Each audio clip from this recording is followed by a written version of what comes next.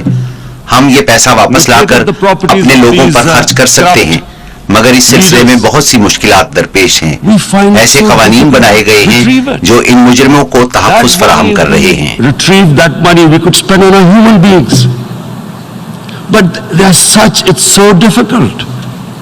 The laws protecting these criminals. We do not have this sort of money. ہمارے پاس اتنے وسائل نہیں کہ ہم مہنگے ترین وکلا کی خدمات حاصل کر کے ان پر کروڑوں ڈالر خرچ کریں. اس لیے ہمیں امیر ممالک کی مدد کی ضرورت ہے. اور جناب صدر، یہ بہت اہم ہے. امیر ممالک میں پولیٹیکل ول ہونی چاہیے کہ وہ کسی کو ایسا نہ کرنے دے. غریب ممالک انسانی ترقی جسے اقوام متحدہ SDG کا نام دیتی ہے پر پیسے کہاں سے خرچ کریں گے؟ لہٰذا امیر ممالک کو چاہیے کہ وہ اب اس بارے میں کچھ کریں. وہ ایسے اقدامات کریں کہ کرپٹ حکمرانوں کے لیے یہ ممکن ہی نہ رہے کہ وہ اپنے ملک کا پیسہ چوری کر کے بیرون ممالک جائیداد منتقل کریں. To stop economic refugees coming as we see right now, they must take action. They must take action now. It must be a deterrent. Corrupt ruling elites should not be able to... وہ ایسے اقدامات کریں کہ corrupt حکمرانوں کے لیے یہ ممکن ہی نہ رہے کہ وہ اپنے ملک کا پیسہ چوری کر کے بیرون ممالک منتقل کریں اور وہاں پر ان پیسوں سے مہنگی جائیدادیں خریدیں. مجھے سمجھ نہیں آ رہی یہ ٹیکس ہیونز کیوں بنائی گئی ہیں، ان کی اجازت کیوں ہے، ان ٹیکس ہیونز کو قانونی حیثیت کیوں دی گئی ہے. اب دنیا تبدیل ہو رہی ہے، دنیا کی آبادی میں اضافہ ہو رہا ہے، لہٰذا اس سے ہم شدید خطرات سے دوچار ہو سکتے ہیں کہ غریب غریب تر ہوتے جائیں اور امیر امیر تر ہوتے جائیں. لہٰذا یہ میرا دوسرا نقطہ ہے اور مجھے امید ہے کہ اقوام متحدہ اس معاملے میں قائدانہ کردار ادا کرے گی. United Nations takes a lead in this. It involves the IMF, the World Bank, Asian Development Bank. They must find a way of stopping this. اور IMF اور ورلڈ بینک کی مدد سے ترقی پذیر ممالک کو اس طرح لوٹنے کا راستہ روکے گی. میرا تیسرا نقطہ نظر اسلاموفوبیا ہے. اس وقت دنیا میں تقریباً 1 ارب 30 کروڑ مسلمان آباد ہیں. مسلمان دیگر ممالک مثلاً یورپی یونین اور دوسرے ممالک میں اقلیتوں کی حیثیت سے آباد ہیں۔ 9/11 کے بعد اسلاموفوبیا میں خطرناک تیز رفتاری سے اضافہ ہوا ہے۔ انسانی برادریاں ایک ساتھ رہا کرتی ہیں، ان کو ایک دوسرے کو سمجھنا چاہیے، لیکن اسلاموفوبیا کی وجہ سے ہم ایک دوسرے سے دور ہوتے جا رہے ہیں۔ اگر مسلمان خواتین حجاب پہنتی ہیں تو کچھ ممالک میں اس کو بھی مسئلہ بنا دیا گیا ہے۔ حجاب کی حیثیت کیا ایک ہتھیار کی سی ہے؟ کچھ ممالک میں خواتین اپنے کپڑے اتار سکتی ہیں مگر وہ کپڑے پہن نہیں سکتی۔ یہ کیسے ہو سکتا ہے؟ یہ صرف اسلاموفوبیا کی وجہ سے ہوتا ہے۔ A woman can take off her clothes in countries, but she can't put on more clothes. How is this happening? Because of Islamophobia. And how did this Islamophobia start? After 9/11. And Islamophobia کا آغاز کیسے ہوا؟ اس کا آغاز 9/11 کے بعد ہوا۔ اور یہ کیوں ہوا؟ اس کا آغاز اس لیے ہوا کہ کچھ مغربی لیڈروں نے دہشت گردی کو اسلام سے جوڑا، اور اسلامی دہشت گردی، انتہا پسند اسلام جیسی اصطلاحیں استعمال کی گئی۔ انتہا پسند اسلام ہے کیا؟ اسلام تو صرف ایک ہی ہے، اور وہ ہے محمد صلی اللہ علیہ وسلم کا اسلام، جس کی ہم پیروی کرتے ہیں۔ اس کے علاوہ اور کوئی اسلام نہیں ہے۔ آپ انتہا پسند اسلام جیسی اصطلاحوں سے مغربی ممالک کے لوگوں کو کیا پیغام دے رہے ہیں؟ ایک ایسا شخص جو نیو یارک میں زندگی گزار رہا ہو، وہ کیسے جان سکتا ہے کہ انتہا پسند اسلام اور اعتدال پسند اسلام میں کیا فرق ہے؟ دہشت گردی کا مذہب کے ساتھ کوئی تعلق نہیں ہوتا۔ اسلامی دہشت گردی اور انتہا پسند اسلام جیسی اصطلاحیں جن کا استعمال اہم لیڈران کرتے ہیں، وہ بنیادی وجہ ہے جو اس اسلاموفوبیا کی بنیاد ہے، اور اس سے مسلمانوں کو بہت تکلیف ہوتی ہے۔ جب ہم مغربی ممالک کا رخ کرتے ہیں تو ہمیں نظر آتا ہے کہ یہ صورتحال بد سے بدتر ہوتی جا رہی ہے۔ For this Islamophobia, and it has caused pain amongst Muslims. We in Muslim countries watch this Islamophobia traveling abroad, and it's getting worse. And may I just say, Mr. President, that in جناب صدر، کیا میں کہہ سکتا ہوں کہ یورپی ممالک میں مسلمانوں کو کمزور کیا جا رہا ہے؟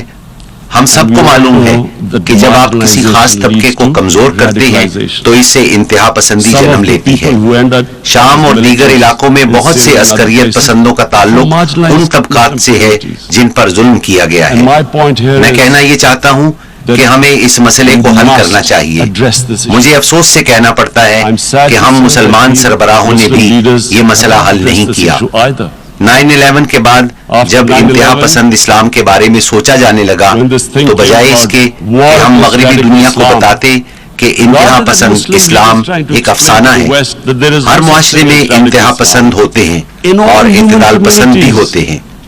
عیسائیوں، یہودیوں، ہندوؤں، ہر معاشرے میں انتہا پسند اور اعتدال پسند موجود ہوتے ہیں، مگر اس کا ہرگز یہ مقصد نہیں کہ کوئی مذہب، چاہے وہ اسلام ہو، یہودیت ہو، عیسائیت ہو یا ہندو مت، وہ انتہا پسندی سکھاتا ہے۔ ہر مذہب کی تعلیم محبت اور رواداری اور انصاف ہے۔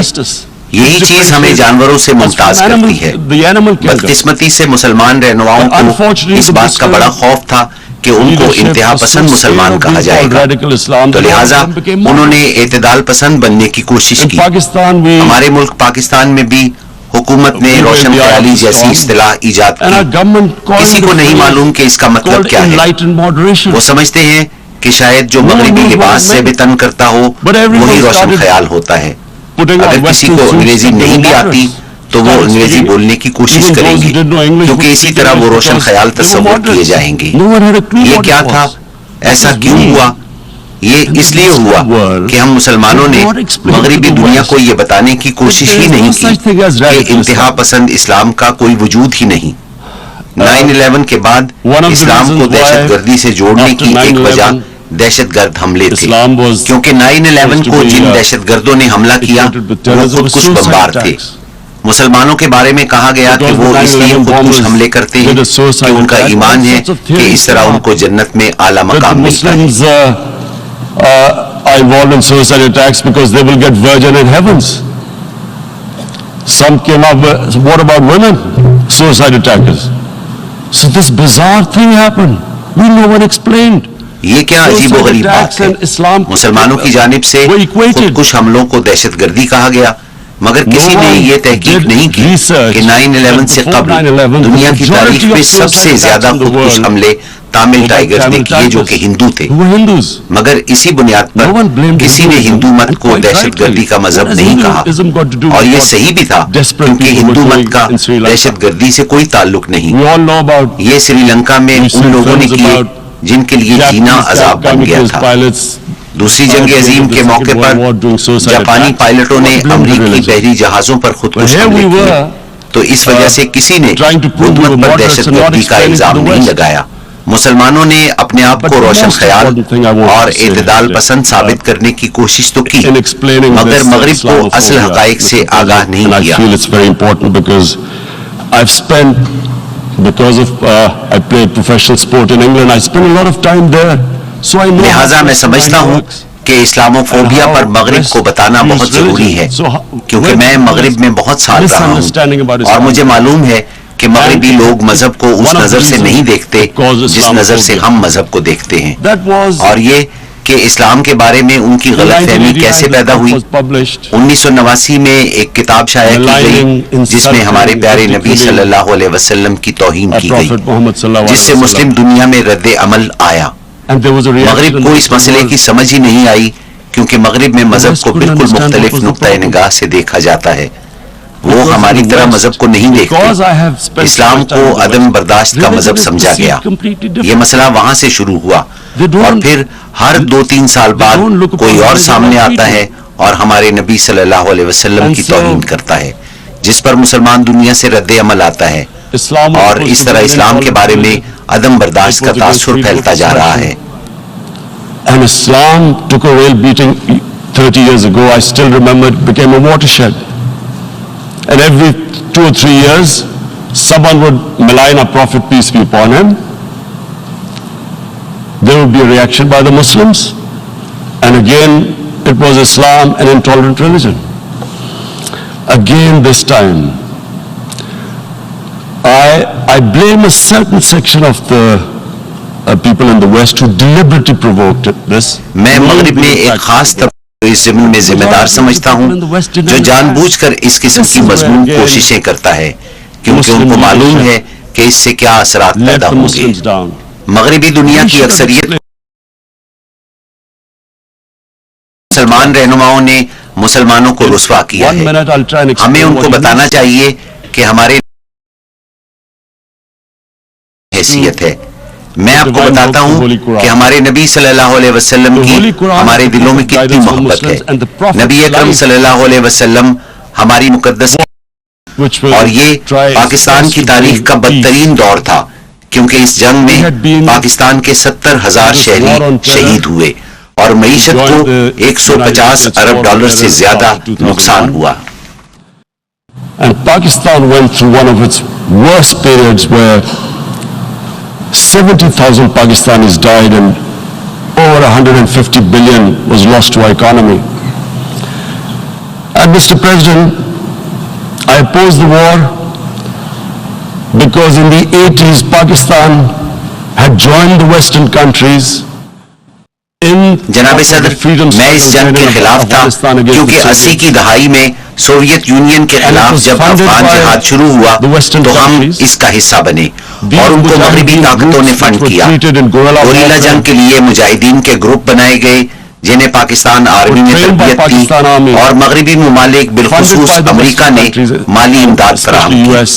اس کو افغانستان میں جدوجہد آزادی کا نام دیا گیا.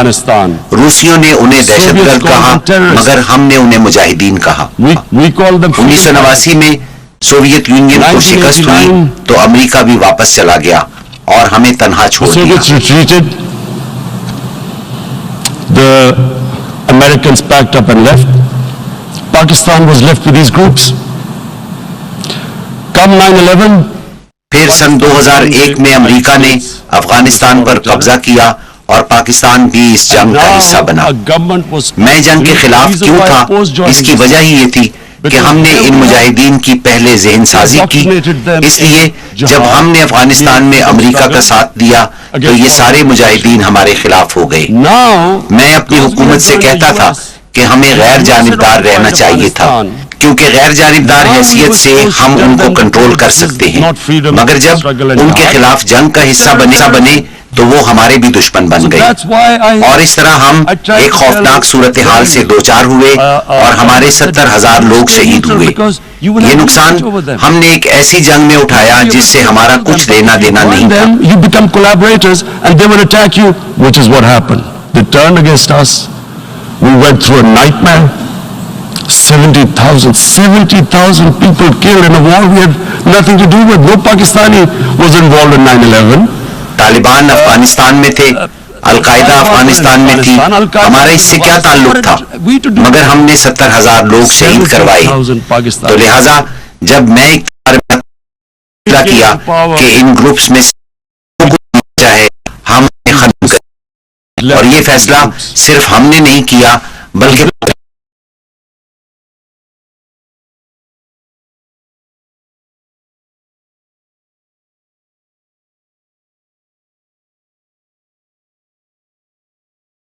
ترجمہ دیکھ سکتے ہیں. اس وقت جو ہے یہ اردو ترجمہ دکھایا جا رہا ہے. وزیر اعظم عمران خان نے گزشتہ روز جو خطاب کیا اس میں انہوں نے کشمیر کی آواز جو ہے پوری دنیا تک پہنچائی ہے. اس کے ساتھ ساتھ انہوں نے دیگر معاملات پر بھی گفتگو کی.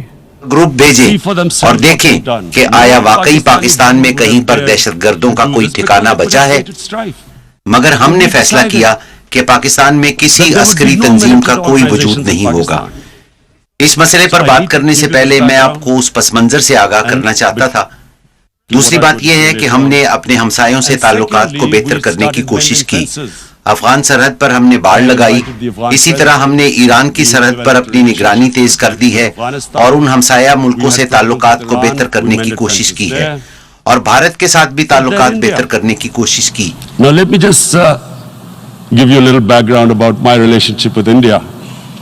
Because of cricket, میں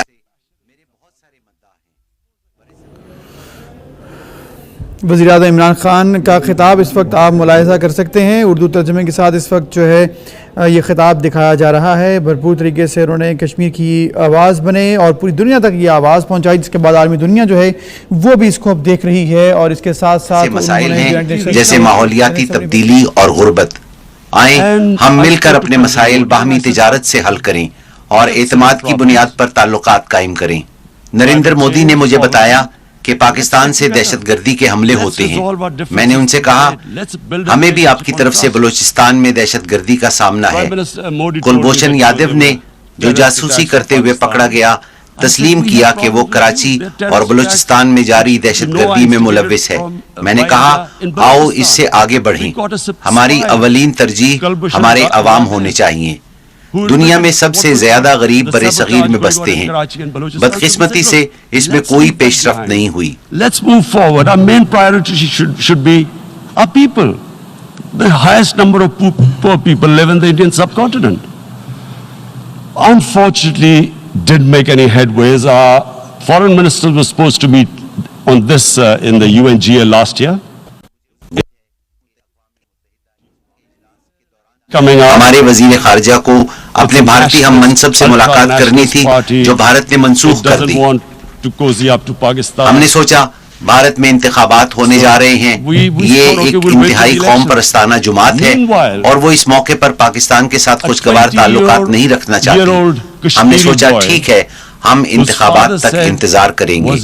اس دوران میں ایک 20 سالہ کشمیری لڑکے نے اپنے آپ کو بم باندھ کر ایک قافلے میں اڑا دیا جس کو اس کے باپ کے مطابق سیکیورٹی فورسز نے انتہا پسند بنایا تھا.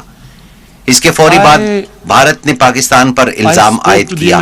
میں نے ٹیلی ویژن پر بھارتی عوام سے بات کی اور کہا اگر وہ ہمیں چھوٹا سا بھی ثبوت دے دیں تو ہم فوری طور پر کارروائی کریں گے کیونکہ ان گروپس پر پابندی عائد کی ہوئی ہے.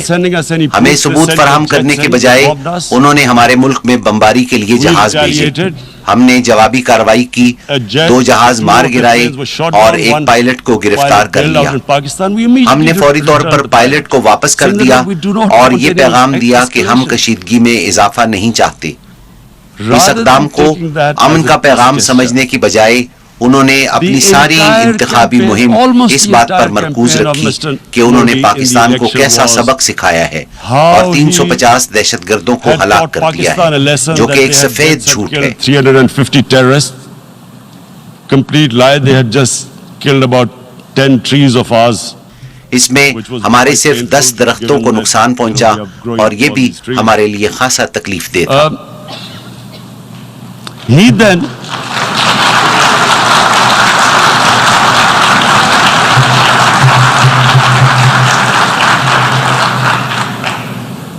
the election campaign, انتخابی مہم میں مودی نے کہا یہ صرف ایک ٹریلر ہے اور فلم ابھی باقی ہے اور ہم نے پاکستان میں جا کر انہیں سبق سکھایا ہے۔ یہ ان کی انتخابی مہم تھی۔ میں نے سوچا کہ سیاستدان انتخابات میں کامیابی کے لیے اس طرح کی بیان بازی کرتے ہیں اور انتخابات کے بعد ہمارے تعلقات معمول پر آ جائیں گے، مگر جو ہی انتخابات ختم ہوئے ہم نے بھارت سے رابطہ کیا مگر کوئی جواب نہ آیا، اور پھر معلوم ہوا کہ وہ ہمیں FATF کے ذریعے بلیک لسٹ کرانا چاہتے ہیں تاکہ ہم دیوالیہ ہو جائیں۔ اس وقت ہم نے یہ محسوس کیا کہ مودی کا کوئی ایجنڈا ہے۔ That's when we realized there was an agenda. And that agenda became obvious on the 5th August. یہ ایجنڈا 5 اگست کو بے نقاب ہوا۔ بھارت نے سلامتی کونسل کی 11 قراردادوں کی خلاف ورزی کی، جن میں کہا گیا ہے کہ کشمیر ایک متنازعہ علاقہ ہے اور کشمیر کے عوام کو خود ارادیت کا حق حاصل ہے۔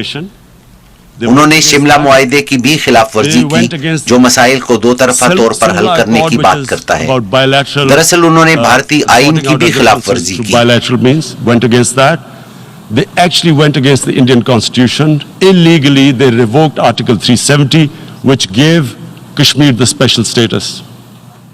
جب انہوں نے غیر قانونی طور پر آرٹیکل 370 کو منسوخ کیا، جس کے ذریعے کشمیر کو خصوصی حیثیت دی گئی تھی، انہوں نے کشمیر میں 1,80,000 اضافی فوجی بھجوائے۔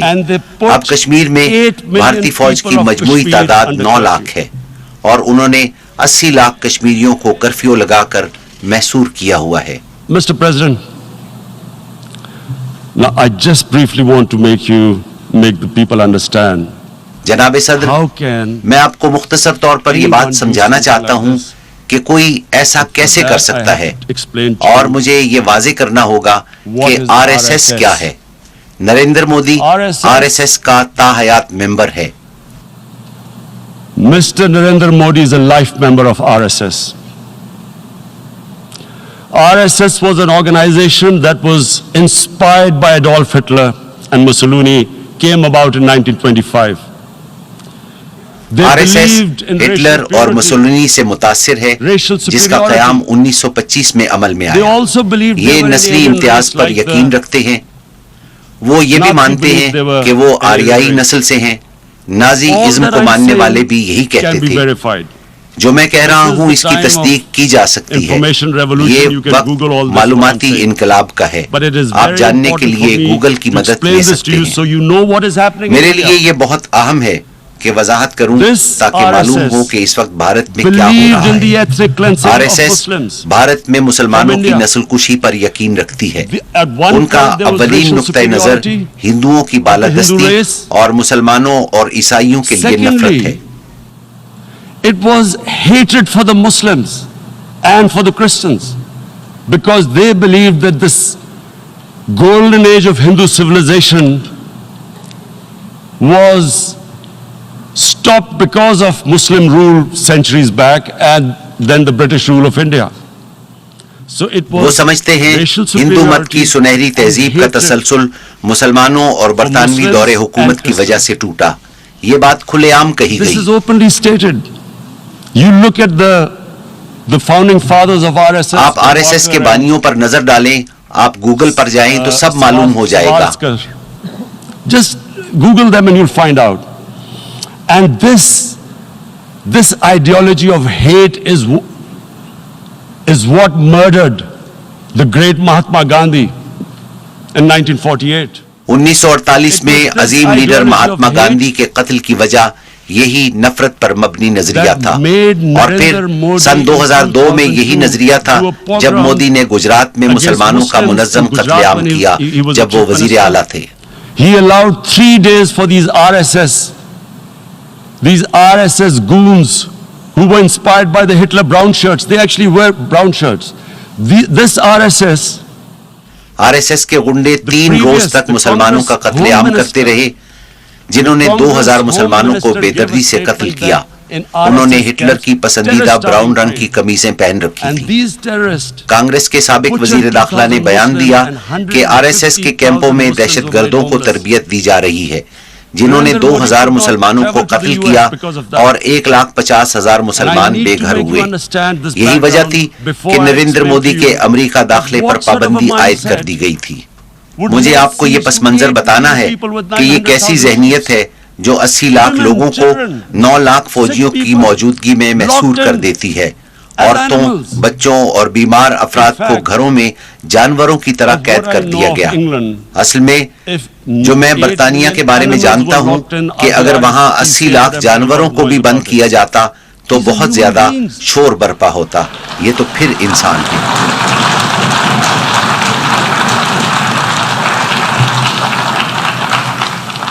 And Mr. President, what comes جناب صدر، نسلی امتیاز سے تکبر جنم لیتا ہے اور ان کا آپس میں گہرا تعلق ہے۔ تکبر ہی افراد سے غلط اور ظالمانہ اقدام کرواتا ہے، جیسے کہ نریندر مودی نے کیا۔ یہ تکبر ہی ہے جس کی وجہ سے وہ اندھا ہو گیا ہے اور اسے نہیں معلوم کہ کرفیو اٹھنے کے بعد کیا ہوگا۔ کیا اس نے اس بارے میں سوچا؟ اس پر غور نہیں کیا گیا کہ وہ کرفیو اٹھانے کے بعد کیا کرے گا۔ From the fact that what is going to happen when the curfew is lifted? Has he thought about it? This hasn't been thought through. What is he going to do when he lifts the curfew? Does he think کیا وہ سمجھتا ہے کہ کشمیر کے عوام خاموشی سے اس صورتحال کو تسلیم کر لیں گے کیونکہ بھارت نے آئین تبدیل کر دیا ہے اور کشمیر کی خصوصی حیثیت ختم کر دی ہے؟ کیا وہ یہ تسلیم کریں گے؟ جناب صدر، گزشتہ 30 سال میں 1 لاکھ کشمیری شہید ہو چکے ہیں کیونکہ ان کو وہ حق خود ارادیت نہیں دیا گیا جو اقوام متحدہ نے انہیں دیا تھا۔ 11,000 خواتین کی عصمت دری کی گئی۔ اس بارے میں اقوام متحدہ کی انسانی حقوق کی 2 رپورٹیں موجود ہیں۔ اس حوالے سے دنیا نے کچھ نہیں کیا کیونکہ بھارت 1 ارب 20 کروڑ افراد کی مارکیٹ ہے۔ افسوس ہے مادیت کو انسانیت پر برتری دی گئی ہے۔ اس کے سنگین نتائج ہوں گے۔ The material prevails over the human, but this has serious consequences. Again, I repeat, that's why I'm here. Look, میں یہی بات کرنے یہاں آیا ہوں۔ دیکھیں، جب کرفیو اٹھایا جائے گا تو قتل عام ہوگا۔ لوگ باہر نکلیں گے، وہاں 9 لاکھ فوج ہے۔ وہ اس لیے کشمیر میں نہیں آئے کہ وہاں خوشحالی آئے گی، جیسا کہ نریندر مودی کہتا ہے۔ وہ باہر نکلیں گے تو فوج کیا کرے گی؟ قتل عام ہوگا۔ کیا اس پر اس نے غور کیا؟ When they come out, there'll be a bloodbath. Has he thought it through what happens then? Mr. President, has anyone thought that what happens when there is a bloodbath?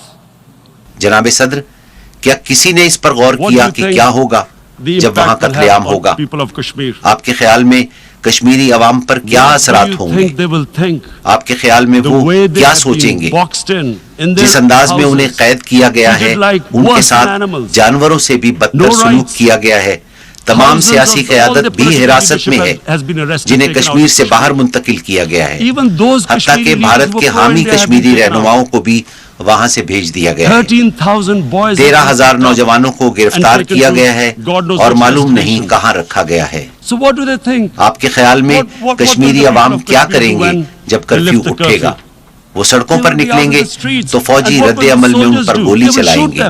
پہلے ہی وہ پیلٹ گن کا استعمال کر رہی ہیں، جو گزشتہ 5 سال سے ظلم جاری ہے اور پیلٹ گن سے نوجوانوں کو بصارت سے محروم کیا جا رہا ہے، جس کے نتیجے میں کشمیریوں میں انتہا پسندی بڑھے گی۔ جناب صدر، پھر ایک اور پلوامہ ہوگا اور پھر بھارت جو ہم پر پہلے ہی الزام لگا رہا ہے مزید الزامات لگائے گا. وہ کہہ رہے ہیں کہ یہ سب کچھ پاکستان کی وجہ سے ہو رہا ہے. ان کے وزیر دفاع نے کہا کہ کنٹرول لائن پر 500 دہشت گرد بھارت میں داخلے کے لیے تیار ہیں. پاکستان 500 دہشت گرد کیوں بھیجے گا جہاں 9 لاکھ فوج موجود ہے؟ وہ ان پر کیا اثر ڈالیں گے اور ہم ایسا کیوں کریں گے؟ کیا ہمیں معلوم نہیں کہ جب وہاں دہشت گردی کا واقعہ ہوگا تو کشمیریوں پر مظالم میں اضافہ ہوگا؟ ہم 9 لاکھ فوجیوں کو یہ موقع فراہم کریں گے کہ وہ کشمیریوں کو مزید دبائیں.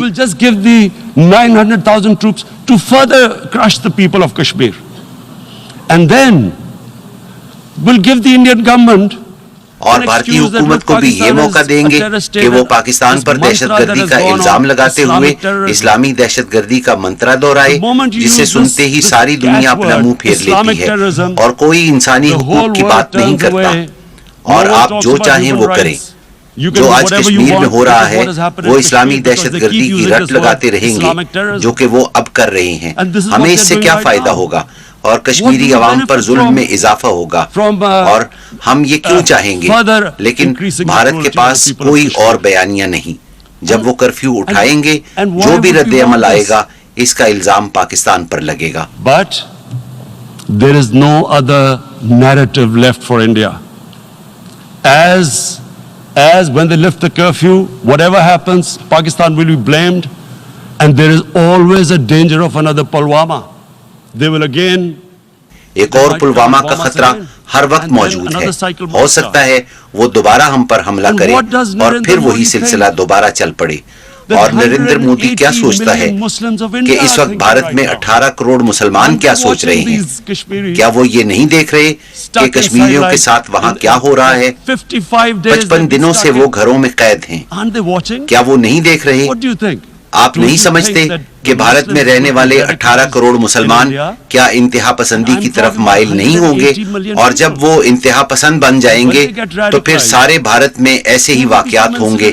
ہم پر دوبارہ الزام لگے گا. Again we will be blamed. And I'm warning you right now, again we will be blamed.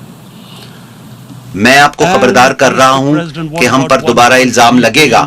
جناب صدر 1 ارب 30 کروڑ مسلمانوں کے بارے میں کیا خیال ہے جو سب دیکھ رہے ہیں؟ انہیں معلوم ہے کہ کشمیر میں ہندوؤں کے ساتھ نہیں بلکہ کشمیری مسلمانوں پر ظلم ہو رہا ہے. انہیں معلوم ہے کہ یہ سب کچھ ان کے مذہب کی وجہ سے ہے. آپ کیا سمجھتے ہیں کہ اگر 80 لاکھ کے بجائے محض 8,000 یہودیوں کے ساتھ یہ سلوک ہو تو وہ کیا سوچیں گے؟ یورپ کے لوگ کیا سوچیں گے؟ کسی کے ساتھ بھی ایسا ہو تو وہ کیا سوچے گا؟ کیا ہم کمتر مخلوق ہیں؟ کیا ہمیں اس سے تکلیف نہیں پہنچتی؟ اور پھر کیا ہوگا؟ 1 ارب 30 کروڑ مسلمانوں میں سے کچھ ہتھیار اٹھا لیں گے. Are we a children of a lesser God? Is it not going to cause us pain? And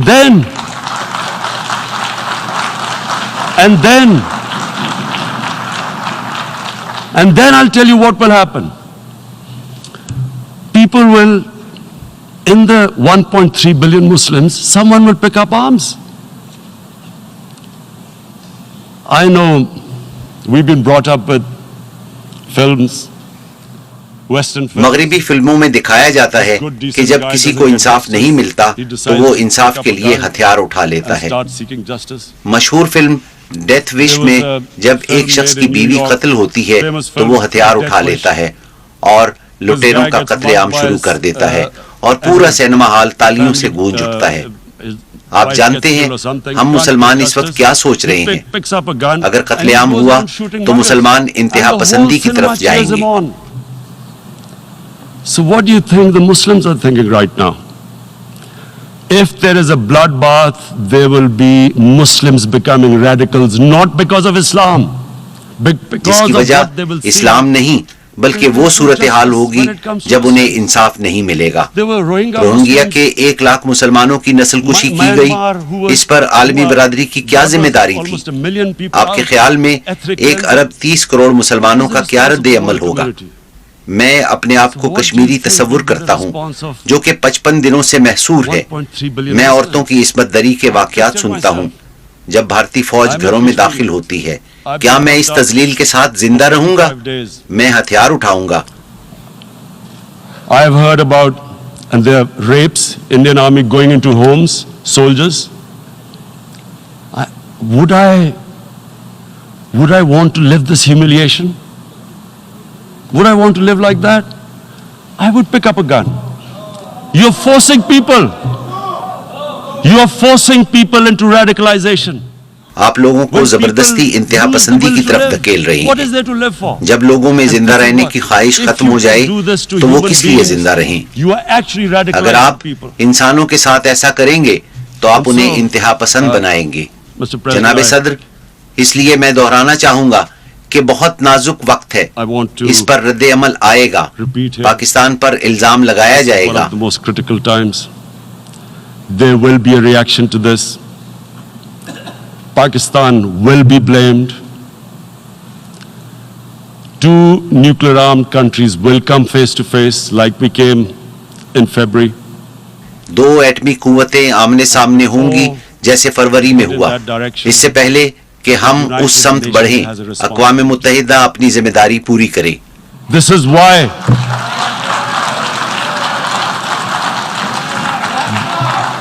is why the United Nations came into being. یہی وجہ ہے کہ 1945 میں اقوام متحدہ وجود میں آئی تھی. آپ کو اسے روکنا ہوگا. میں سمجھتا ہوں کہ ہم 1939 میں واپس چلے گئے ہیں جب جرمنی نے چیکوسلواکیہ پر قبضہ کر لیا تھا. عالمی برادری کیا کرے گی؟ کیا یہ 1 ارب 20 کروڑ عوام کی مارکیٹ کو خوش رکھے گی یا انصاف انسانیت کے ساتھ کھڑی ہوگی؟ A market of 1.2 billion, or is it going to stand up for justice and humanity?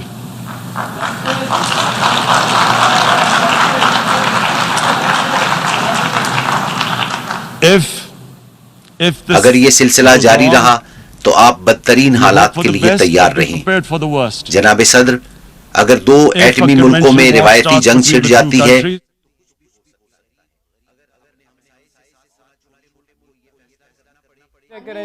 Audio check کریں جی. ہیلو یار، خان صاحب کو کاٹ دیا آپ نے. ہاں جی سر، آ رہی ہے. جی جی آ رہی ہے. علی مجھے آ رہی ہے کہ سیل چینج کرنے لگے ہیں ابھی.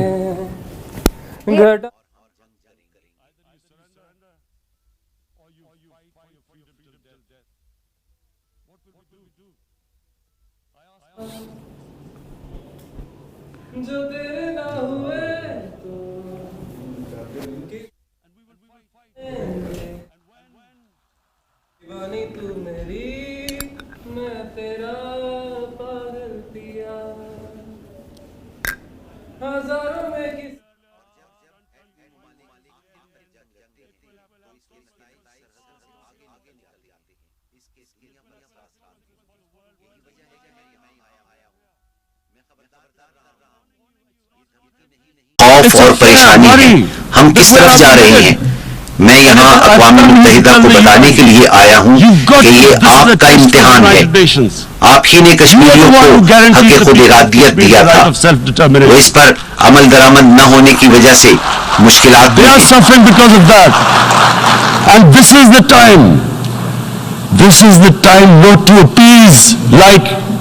یہ کسی کو خوش کرنے کا وقت نہیں جیسا کہ 1939 میں کیا گیا.